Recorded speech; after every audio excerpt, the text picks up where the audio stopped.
Почему большинство людей, которые пытаются похудеть, все никак не могут похудеть, даже вроде как питаются правильно, тренируются?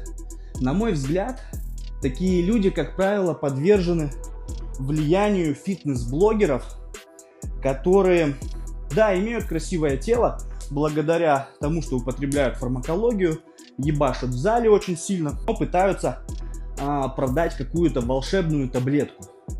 Волшебную таблетку по типу: не нужно считать калории, не нужно смотреть за тем, что вы едите, можно пить газировку. Но правда заключается в том, что пока вы действительно не начнете считать свои калории, пока вы не поймете, какой вам нужно именно потреблять колораж для похудения, пока вы не начнете считать, блядь, свои калории, вы хуй когда похудеете.